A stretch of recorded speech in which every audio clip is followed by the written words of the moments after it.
दिया गया। बराबर ये बांग्लादेश में हिंदुओं पर जुल्म हो रहा, मैंने भी उसकी मजम्मत की। मगर ये तो बताओ मोदी जी, अगर बांग्लादेश में किसी की मॉब लिंचिंग होती है तो आपको गुस्सा आता है, मगर महाराष्ट्र के जलगांव में जिस बच्चे को मारा गया था उसके ऊपर आपको गुस्सा क्यों नहीं आता मोदी जी, फडणवीस जी? सबसे पहली मॉब लिंचिंग 2014 में मोदी की हुकूमत बनने के बाद पूना में मोहसिन शेख की हुई थी और जलगांव में सुलेमान पठान को उसी के दोस्तों ने मार मार कर उसको शहीद कर दिया। अगर बांग्लादेश में कोई हिंदू मरता है हम कंडेम करते हैं, मारने वालों को जालिम कहते हैं। मारने वाले जिन्होंने जलगांव में सुलेमान पठान को कहा वो भी जालिम है, उनका भी कंडेमनेशन होना चाहिए। बांग्लादेश हो या भारत हो, इंसान की जिंदगी इंसान होती है, हिंदू की भी जिंदगी होती है, मुसलमान की भी जिंदगी हो सकती है। और हम पूरे बीजेपी वाले आज टीवी पर बाजा बजा रहे, हमने एक प्लेयर को वापिस कर दिया। अरे सुनो, तुम क्या सबको बेवकूफ बनाना चाहते हो? सुनो, एक क्रिकेट प्लेयर को निकाल दिया, पूरे बीजेपी वाले बोल रहे ये हमारे इत्तेहाद की कामयाबी हुई है। अब सुनो भारत की जनता, खासतौर से भारत और महाराष्ट्र के हमारे हिंदू भाई बहनों से कह रहा हूं, तुम एक क्रिकेट प्लेयर के कैंसलेशन पर तुम मिठाई बांट रहे हो तो नरेंद्र मोदी से पूछो। इस साल मोदी ने बांग्लादेश को 120 करोड़ रुपए दिए नहीं दिए, बताओ मेरे को।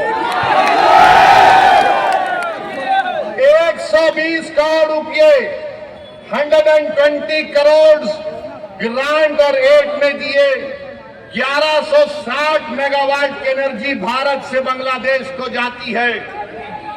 और सुनो हमारे हिंदू भाई बहनों, मोदी ने 10 साल में बांग्लादेश को लेटर ऑफ क्रेडिट कितना दिया? $8 बिलियन। $8 बिलियन। और तुम असदुद्दीन अवैसी को गाली देते हो। सुनो, मैं किसी मजहब का खिलाफ था ना कभी रहूंगा इंशाअल्लाह। मजलूमों से इंसाफ का मुतालबा करना, अगर मोहसिन शेख के कातिलों को सजा दिलाने की बात करना, अगर जलगांव के सुलेमान पठान खान को जिसके दोस्तों ने उसको मारा उनको कैफरे किरदार तक पहुंचाने की बात करना अगर जुर्म है तो खुदा की कसम जब तक जिंदा रहूंगा जुर्म करता रहूंगा। और वो क्रिकेट प्लेयर के थ्रू, वो क्रिकेट प्लेयर, वो टीम ने उसको 10 करोड़ में खरीदा। आपने बांग्लादेश को 120 करोड़ रुपए 2025 में दिए एड और ग्रांट में।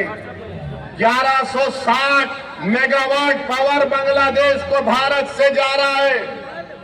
और 10 साल में मोदी की हुकूमत ने एलओसी दिया $8 बिलियन का। $8 बिलियन का। और तुम नफरत करते हो मुसलमानों से। मैंने पार्लियामेंट में खड़े होकर कहा था कि बांग्लादेश की हमारे हिंदू भाई बहनों की मंदिरों का तहफ्फुज होना चाहिए।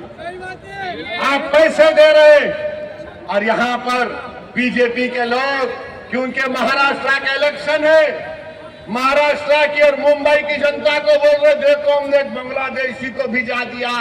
अरे एक और को भिजाओ ना जो मोदी की बहन बनकर दिल्ली में बैठी है। वो मोहतरमा बांग्लादेश जाए? आप चाहते हो बांग्लादेश को दे दिया जाए? लगाओ नारा, नारे तकबीर। मोदी जी सुनो, ये आवाज आ रही है, लेके जाओ, उसको निकालो, उसको पहुंचाओ बांग्लादेश।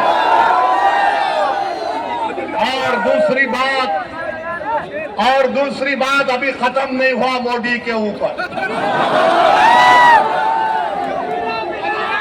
आज हमने देखा कि वेनेजुएला में ट्रंप ने अपनी फौज को भिजाकर वहां के एक जमहूरी तौर पर मुंतखब शुदा सदर को एक मुल्क से, उसी के मुल्क से उठाकर अमेरिका लेकर चले गए। नरेंद्र मोदी जी, अमित शाह, देवेंद्र फडणवीस, जब ट्रंप अपनी फौज को भिजाकर वेनेजुएला से कदमी को उठा सकता है, जब सऊदी अरब यमन में मुखल्ला के पोर्ट पर बमबारी कर सकता है, मोदी जी हम आपको कह रहे हैं, आप पाकिस्तान में भिजाकर जो मुंबई की सड़कों पर साजिश करने वाले 9/11 के जालिम लोग हैं, चाहे वो मसूद अजहर हो या फिर लश्कर तैयबा का वो जालिम शैतान हो, मोदी जी 56 इंच का सीना है तो भिजा कर उठाकर